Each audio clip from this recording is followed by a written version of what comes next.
Hi guys, welcome back to yet another video. My name is Martin, or Aussie Comic Book Collector.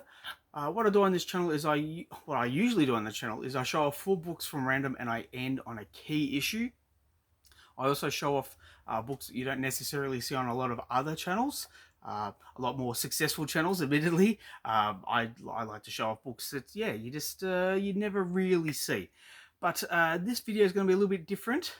It is what I'm currently reading. So I didn't go to my local comic book shop last week.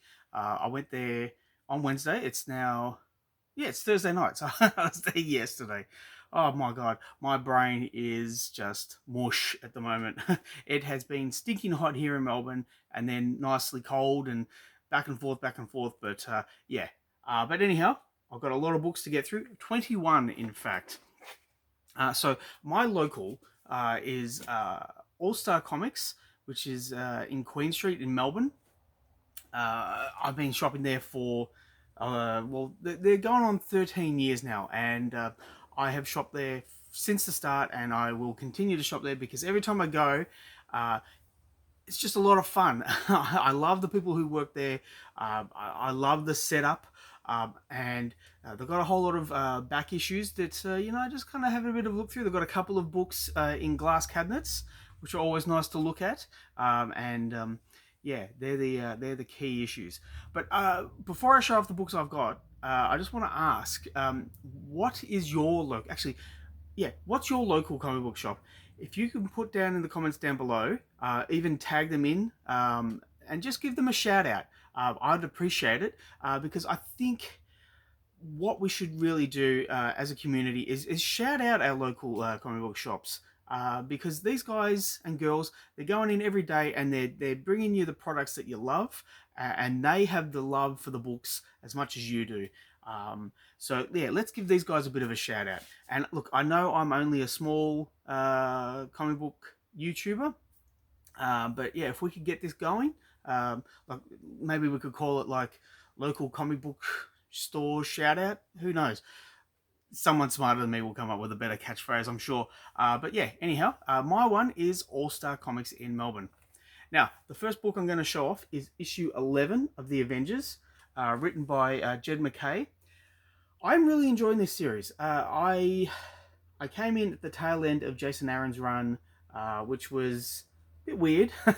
It was fun, but I think Jed MacKay has really taken the crust of what he thinks the Avengers are meant to be, and then has run with it. And he's been allowed to run with it and just play with the concept and bring the fun back, but also bring a cohesive story.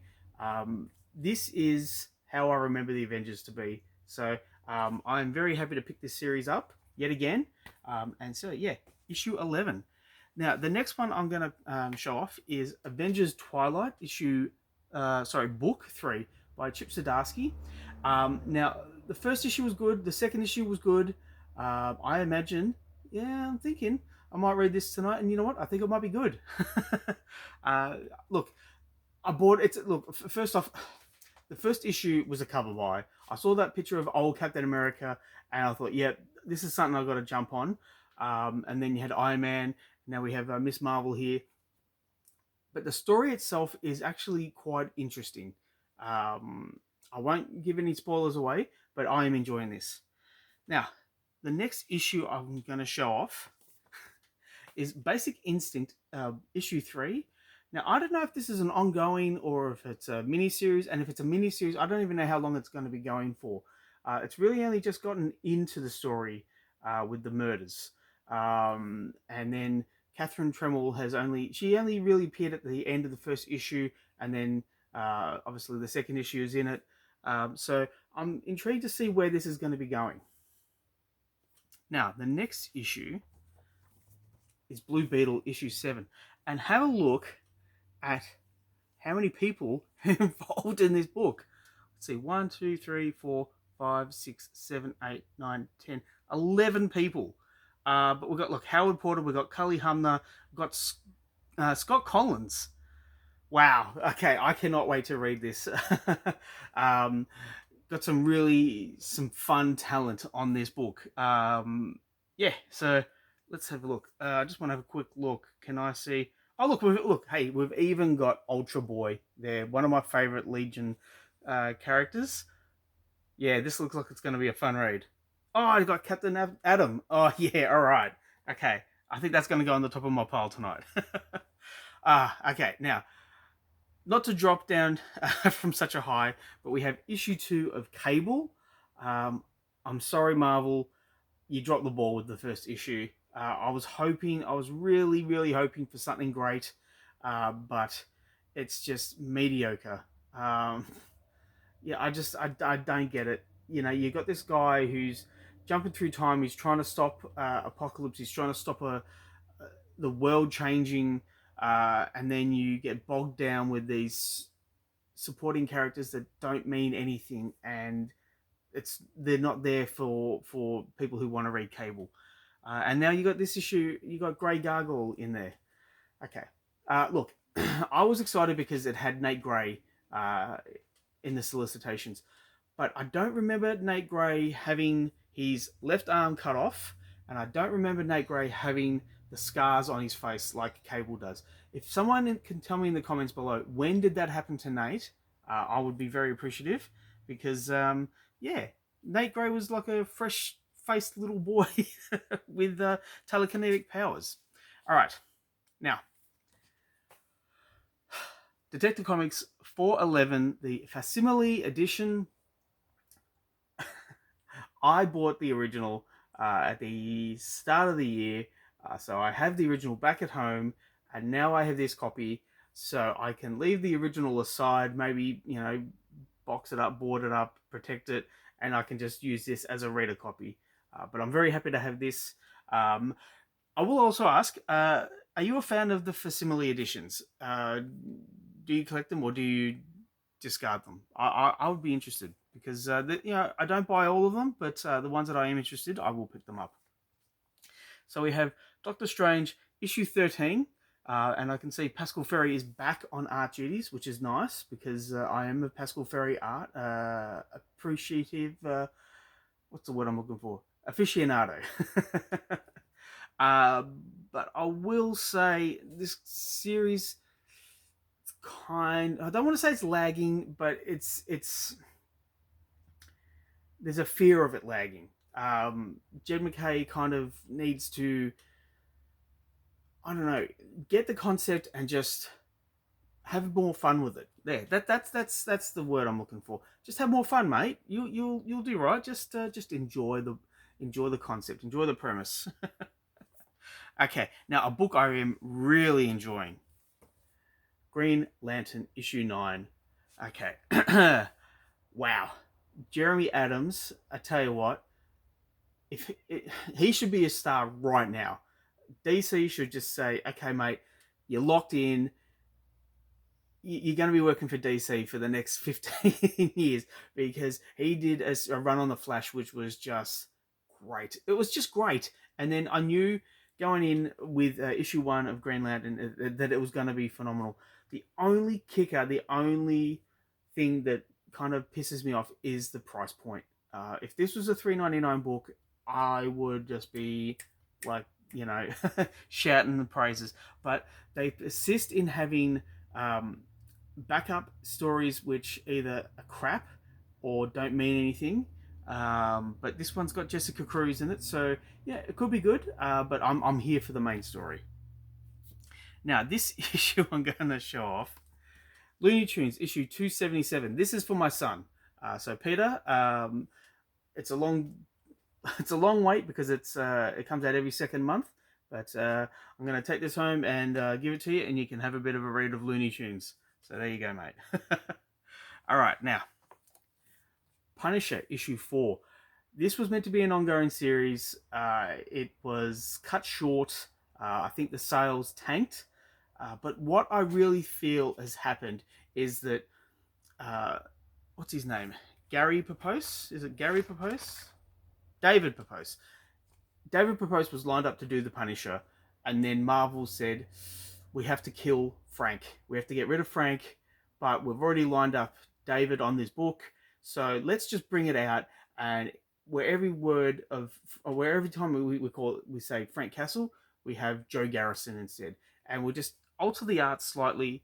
So we have a generic Shield agent with short hair, and we alter his costume a little bit because we can't have the skull. But that it didn't fly. It just felt false.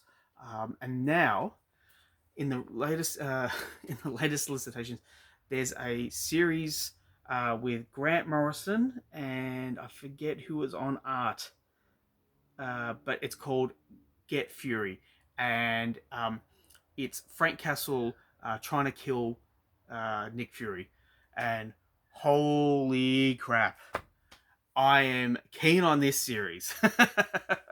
It looks great. It looks like it's going to be a whole lot of fun. I'm there for Get Fury, but in the meantime, I have to read Punisher issue 4. Okay, now the Sensational She-Hulk issue 6 or 184 in the Legacy numbering. Rainbow Rowell wrote a really great series in the She-Hulk previous series. This one, it just feels like it's treading water. There's no real movement. It's still fun. It's still enjoyable. There's a really big romantic angle between her and Jack of Hearts, which is nice. But I just feel as if Rainbow Rowell could do more with this series, and maybe she's having fun with it, but give it her own spin, give it her own take, and just have She-Hulk go from point A to point C, because it just feels like she's just going through the motions with every issue. Now, Shazam issue 9 by Mark Waid and Lupacino. So Dan Mora was originally on this, and this series struggles without Dan Mora on there. That being said, I think this might be Wade's. Let's have a look. No, it would be maybe his second last issue on this series, and then we get in a new creative team. So hopefully the new creative team brings some fun to this and brings their own take. Because I'm going to stick around for at least the first issue, maybe even the second. I just want to see where the new creative team takes this series. But yeah, there we go. That wasn't really a critique of that issue. It was just a critique of what's coming. Now, Superman 78, The Metal Curtain. Every Superman fan needs to read this. This is perfect. Absolutely perfect. So, if you're going through the back issues, or if you see this in a trade, the Superman 78, pick it up, because you cannot get a better Superman story. I am so bloody happy with this. I'm so glad that All Star Comics kept this on my standing order, because I did get the original series. So I'm going to read this tonight, and I'm sure I'm going to love it. Now, the next issue, geez, we've got a fair bit to go. The next issue is Teenage Mutant Ninja Turtles Saturday Morning Adventures, issue 11? 11? Yeah. Let's have a look. Geez, yeah, issue 11, and it's the Sword of Iduku series, the storyline, part 303, and the tagline is the two swords meet, which sounds a bit freaky, but okay.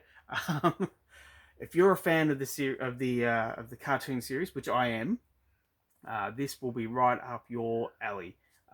So yeah, Teenage Mutant Ninja Turtles Saturday Morning Adventures. I hope that once the current series ends and Jason Aaron comes on, that they continue with this, because it's just a lot of fun.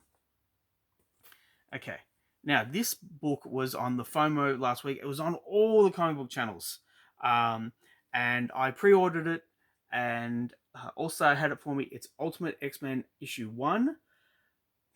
What can I say? I bought Ultimate Spider-Man 1. I bought Ultimate Black Panther 1. I've got this. Okay, so I really enjoyed Ultimate Spider-Man issue 1. I only bought the first issue just because I read a lot of books. I didn't feel the need to progress with that. I didn't enjoy Ultimate Black Panther. I felt it was pointless. I'm this will be actually, you know what, this will be the first time I've ever read a Peach Momoko book. Yeah, I'll keep an open mind, but we'll see. We will see. Okay, so we've got another facsimile edition for you. It's Uncanny X-Men issue 268, just for this iconic Jim Lee cover, which I homaged this on Aussie Battler and the Down Unders issue 5. So my cover is an homage to this cover. And yeah, I own this. I own this issue. I bought it in June last year as part of a massive lot. But I didn't actually read it because as soon as I got it, I knew the significance of it and I boxed it up and I boarded it away. So now I have this to read. So this will be my reader copy. Okay, so I've got 5 more to go. So I'll kind of chair through this because you might be getting bored. Okay, so Ultimate X-Men issue 1. I just bought this for the multiverse of Wolverines, and also because we have the Age of Apocalypse Wolverine back. Just visually, I think he's very interesting. And we also have, here he is down here, Old Man Logan. I've got to go back and find all the Old Man Logan books that I don't own because what a fun series. What a fun series that was. So I'm hoping for fun. As always, I hope for fun. Okay. You know what? I'm going to swap this around. I usually go in alphabetical order, but I'm going to leave that one to the very last. This is issue 6 of Wesley Dodd's The Sandman. It's the final issue, and I am so happy that I picked this up. This was heaps of fun. I just found it really interesting that there was such a threat to the world caused by the Sandman and needing to be solved by the Sandman. And I have looked at the last page, and I'll look at it again. I'm not going to show it to you, but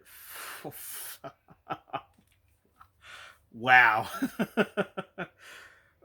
Riley Rosmo on art and Robert Venditti doing the writing duties. Wow, what an ending! Oh my god. Oh, I'm just saying that because I'm a fan of what's on the last page. Okay, now, what if Venom? What if Venom? What if Venom? What if Venom? What's it called? What if Venom had bonded to She-Hulk? I don't know. This is one ugly ass cover. Like, my god, what the hell is going on here? Okay, so let's see. We've got Loki here. We've got Moon Knight, Doctor Strange, Wolverine, and we've got She-Hulk's leg. Hey, yeah, that must be She-Hulk's leg. Okay, so let's see. 1, 2, 3, 4, 5. This is obviously a 5-part series. I don't know if I've got the rest on my standing order, but I'm hoping for fun. Hoping for fun. Now, talking about Wolverine, we have issue 44 of Wolverine, part of the Sabretooth War storyline, and look, part 3 was it was okay. Parts 1 and 2 were great, but Ben Percy is being helped by a writer by the name of Lavelle, and I don't want to say Lavelle brings the stink to the book, but after last issue, it feels like Lavelle brings the stink to the book. That being said, this storyline is ending with issue 50. If they had have held off, and if they had have just had a running story for like 5 issues and have the Sabretooth War as a 5-part series, not a 10-part series, I think it'd be a lot stronger. I think it'd be a lot stronger and a lot more fun. But, as I've said previously, I live in hope. Okay, now, what I have here. What if aliens? Now, what if Carter Burke had survived? That's the premise of this book. Paul Reiser, comedian, actor, writer, director, just a guy of immense talent. he and his son, I think his son's name's Leon. Yeah, sorry, it's right there, Leon Reiser. So Paul and Leon Reiser doing the writing of this book. I'm laughing so much because it just reminds me of a story of a mate of mine who I used to work with. His name's Steve. We worked at a in an office building, and we were on like the sixth floor, and right next to the toilet cubicles. There was the gas riser where the electricians and the plumbers would come in every so often to test the gas. But there was this door, and you could open it up, and it had written on there gas riser, and all buildings have them. Uh, but one morning, uh, Steve had printed off a picture of Paul Reiser's head and then cut it out, and then he sticky taped it over the top of where it said gas. So instead of gas Reiser, it was Paul Reiser. And we were the first ones to turn up in the morning, and I turned up and then logged on and all that, and then I went to the toilet, and as soon as I saw it, I started laughing, and I looked over at Steve, and he's pissing himself laughing. The thing is, I think we're the only two guys that would get that and find that funny. And this happened, this would have been about maybe 20 years ago. I'm still cacking up about it. And what makes it even funnier is that this was like at 8 o'clock in the morning. Our boss came in and then ripped it off straight away and cracked the shits. And there was an email blast sent out saying, "Do not obstruct this. It's a health and safety issue." But yeah, gas risers will always be Paul risers. So based on that, that's why I picked up this book. But I'm sure it's going to be a lot of fun. All right, so that's the video for tonight. Please let me know what you think in the comments down below. Please like and subscribe if you wish to. I'd really appreciate it. And also, please let me know, is that shout out for the local comic book shops, is that a good idea? Should we push that a little bit more? I don't know. You tell me. All right, thanks, guys. I will catch you next one. Bye.